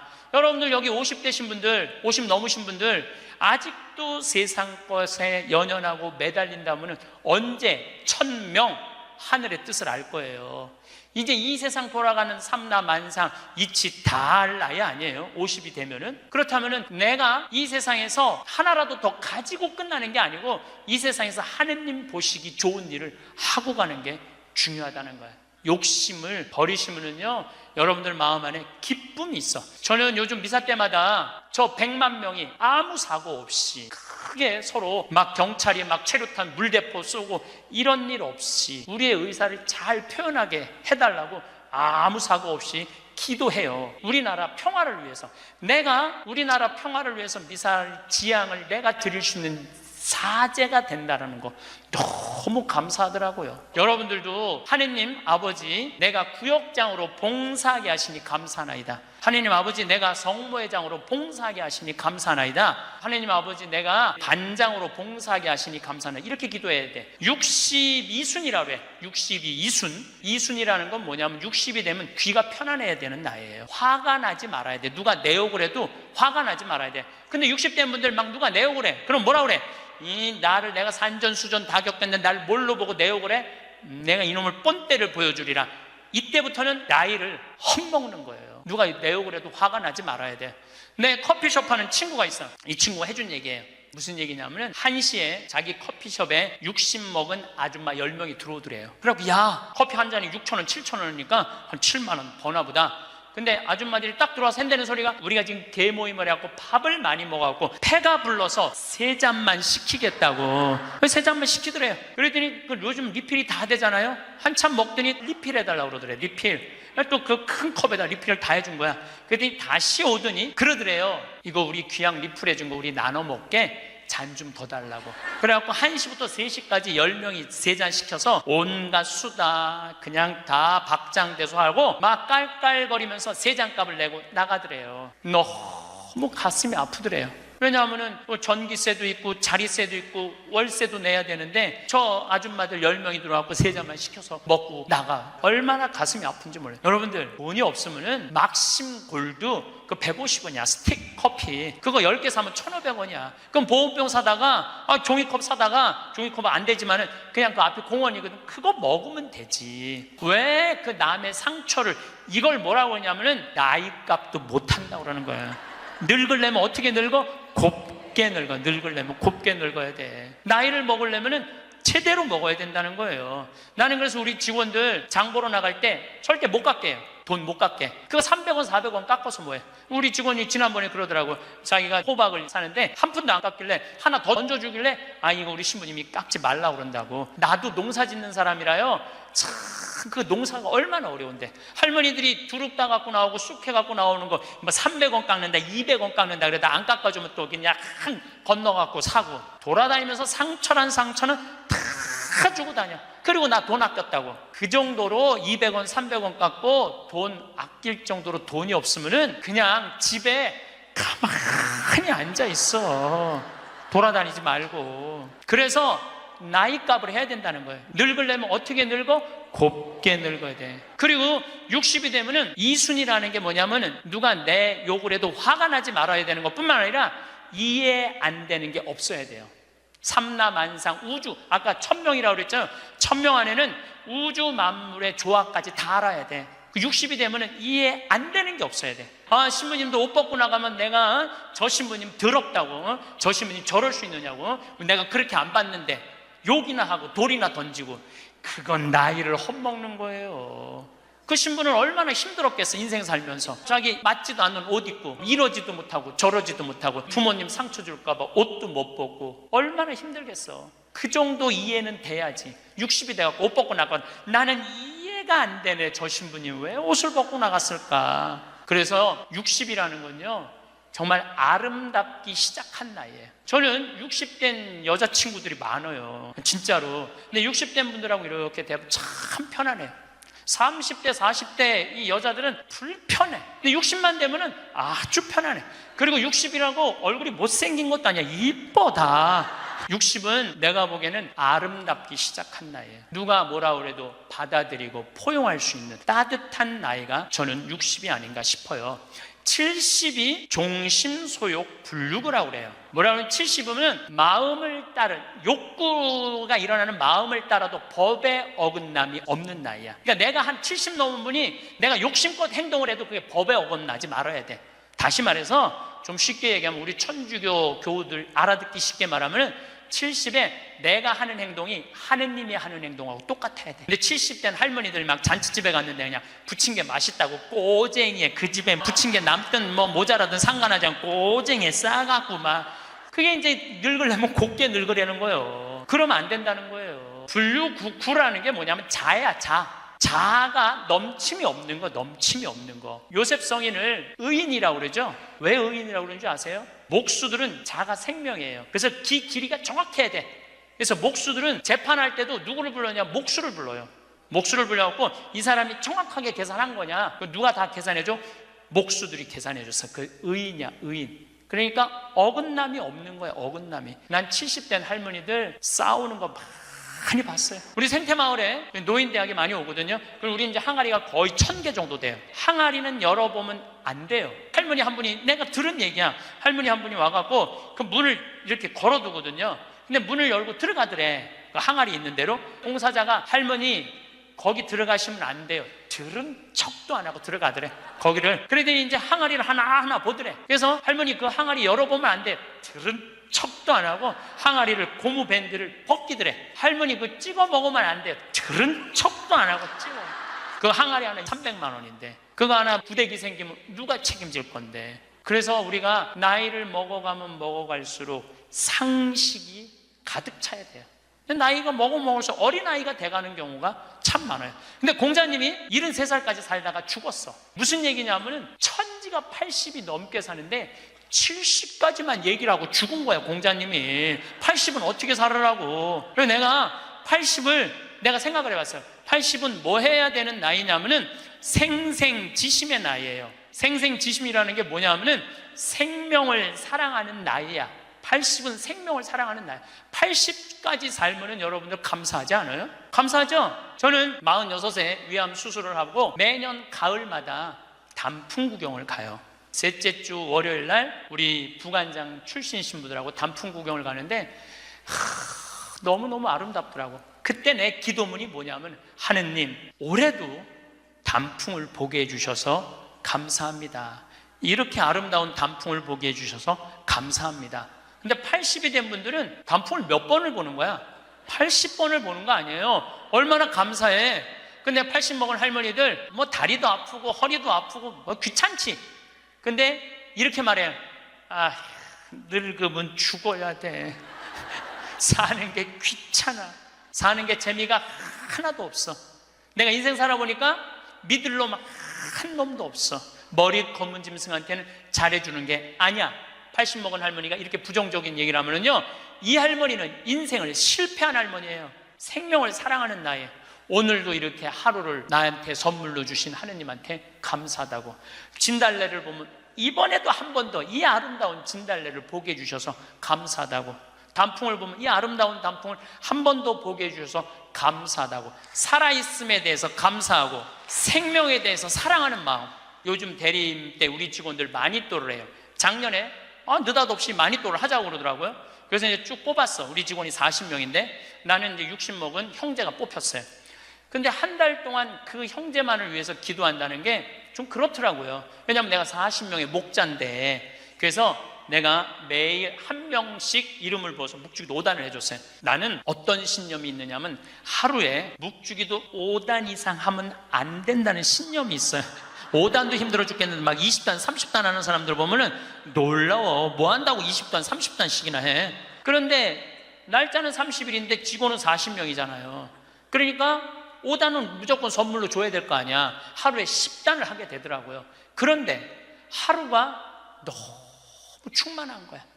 막 10단을 하니까 더 충만한 거야. 남을 위해서 기도하는 게 참 좋으네. 너무 좋더라고, 기도하는 게. 1월 달에 딱 태어났는데 우리 어머니 아버지 막내 세연이라고 이제 증손녀가 태어났는데 23명이야.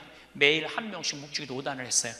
2월 달에는 내가 이제까지 살아오면서 나하고 사이 좋았는데 죽은 사람들 위해서 묵주기도 5단. 여러분들 여기 화랑에 작년 12월 14일 날 내 친구 신부 김순겸 사도 요한 신부가 모잠비크에서 선교사 하다가 죽었어, 교통사고로. 근데 그 신부가 그림 그린 거 여기 지금 전시해요. 난 그렇게 그림 잘 그리는지 몰랐어. 지금 아까 내려왔다 왔는데 너무 그림 잘 그리더라고. 우리 순겸이 신부, 뭐 성모님이 너무 사랑하지만 천당 가게 해달라 그러고, 뭐 또 뭐 안토니오 신부, 뭐 여러 신부들, 또 내가 뭐 글라라, 여러 뭐 하여튼 죽은 사람들 한 달 동안 기도해 주니까 기분이 내가 너무 좋더라고. 그래서 3월 달부터, 올해 3월 달부터는 이제까지 어려서부터 지금까지 나한테 잘해줬던 사람을 위해서 묵주기도를 맨날 해요. 신부님 미운 사람 없어요? 여러분들, 내 가슴이 얼마나 넓다고 미운 놈까지 다 고이 간직해야 돼? 그렇지 않아요? 여러분들, 미운 사람 꼭 가슴에 간직해야 돼? 미운 사람 빨리 빼버리세요.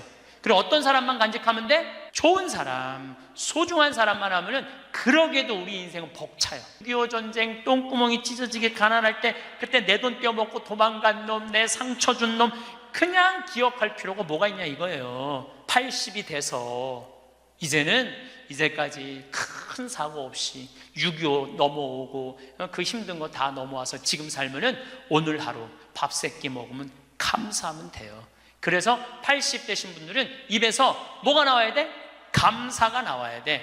15에 지우악하고, 30에 립하고, 40에 부록하고, 50에 지천명하고, 60에 이순하고, 70에 불류구하고, 80에 생생지심의 단계에 내가 갔는가? 나는 지금 어떤 단계인가? 나는 뜻도 안 세운 거 아닌가? 뜻도 안 세우고 공부도 안 하고 또 내가 섰다면은 어떻게 살아가야 될 것인가? 쓴 사람으로서. 그 나는 정말로 욕심 없이 유혹받지 않고 악의 유혹을 받지 않고 정직하게 살아갈 주님 보시기에 좋게 살아갔는가? 그리고 하늘의 뜻은 내가 알고 있는가? 그리고 마음이 평화롭게 이순하고 있는가? 내가 하는 행동이 하느님이 하는 행동하고 똑같은가? 그리고 생명을 사랑하는 나인가? 그걸 알아야 돼. 그러면은 그런 정도의 사람이 되려고 그러면 공부해야 돼. 신부님, 저는요 신학교 공부했죠, 환경공학 공부했죠, 그 다음에 글 공부했어요. 그래서 저는 한국문인 회원이고 국제 팬클럽 회원이에요. 물론 우리 가톨릭 문인 회원이에요. 그래서 글 쓰는 공부 많이 했어요. 제가 잘났다는 게 아니고 끊임없이 공부하는 걸 게을리하면 안 돼요. 사도 바오로 보통 분이 아니야. 사도 바오로가 예수님이 30년에 돌아가셨는데 사도 바오로는 35살에 개종을 해요. 5년 동안 천주교 신자를 얼마나 많이 박해했는지 몰라. 집집마다 다니면서 잡아 감옥에다 가뒀어요. 스테파노 죽일 때 옷 들고 있었고, 그리고 다마스커스로 가다가 말에서 떨어지죠. 예수님이 사울아 사울아 왜 나를 박해하느냐. 그리고 35년서부터 45년까지 10년 동안 돌을 닦아요. 돌을. 그리고 바오로 사도는 안티오키아 교회를 바르나바 사도하고 세우면서 46년부터 1차 선교, 2차 선교, 3차 선교, 4차 선교, 마지막 로마까지 가는, 그래갖고 64년에 죽어요. 그러니까 거의 60살 정도, 30년 동안 하느님 일하다가 죽어. 33년 정확하게 33년. 내가 신학교 때 이런 거 몰랐어요. 요즘 공부하면서 알아. 공부하면서 너무 재밌더라고. 신부님은 팔자가 좋아갖고 대학 다니고 싶으면 대학 다니고, 대학원 다니고 싶으면 대학 다니고, 그 다음에 무슨 교수한테 글 배우고 싶으면 글 배우고. 신부님 팔자가 좋죠. 여러분들, 내가 팔자가 좋은 게 아니에요. 여러분들도 얼마든지 배울 수가 있어. 내가 지금 왜 이 핸드폰을 들고 왔다 갔다 하느냐면은 여기에 대학이 들어있어요. 여기 유튜브를 통해서 모든 교수들 강의를 다 들을 수 있어요. 역사를 배우고 싶으면 역사를 치면 나오고, 철학을 배우고 싶으면 철학을 나오고, 성서를 치면 성서가 나오고, 그냥 너무너무 많아. 휴대폰에 이거 맨날 메시지하고 전화 받는 걸로 하지 말고, 신부님 이거 어떻게 찾아요? 손자들한테 해달라고 그래. 이렇게 얘기하세요. 얘야, 나 소크라테스 변론이라는 거 듣고 싶은데 이거 좀 내가 누르면 바로 나오게 해줘라. 그럼 걔 그거 찾아서 걔도 공부해. 맨날 게임만 하다가 할머니가 이거 좀 깔아달라고 그러면 걔 기가 막히게 깔아줘요. 누르면 나와. 누르면. 결국은 내가 서야 돼. 내가 깨우쳐야 돼. 배우고 익히니 이 또한 기쁘지 아니한가? 라는 우리 공자님 말씀대로 저는 여러분들이 공부했으면 좋겠어요. 공부를 하면은요, 소크라테스 말씀처럼 지식은 덕으로 가고 덕은 곧 행복으로 이어진다는 거예요. 그래서 열심히 공부하셔서 조금 더 성숙한 사람으로 변화돼 나갔으면 좋겠어요. 감사합니다. 황창현 신부님의 강의가 어떠셨나요? 마음이 예쁜 사람일수록 모두를 사랑하려 하기 때문에 마음의 상처를 많이 받는다고 합니다. 마음이 동그란 사람은 가슴에 구멍이 나 있는 사람이 많다고 하지요. 그래서 동그란 사람은 삐죽한 사람을 만나지 말아야 합니다. 삐죽한 놈은 찔러도 피 한 방울 안 나오는 별난 놈을 만나게 해주면 됩니다. 나를 소중히 대해주는 사람과 함께하기에도 모자란 인생입니다. 오늘부터는 나를 힘들게 하는 사람과는 멀리하고 만났을 때 마음이 편안하고 행복해지는 사람과 함께하세요. 이상으로 책틀맨이었습니다. 지혜를 쌓는 당신의 오늘이 아름답습니다. 더 좋은 영상으로 찾아뵙겠습니다.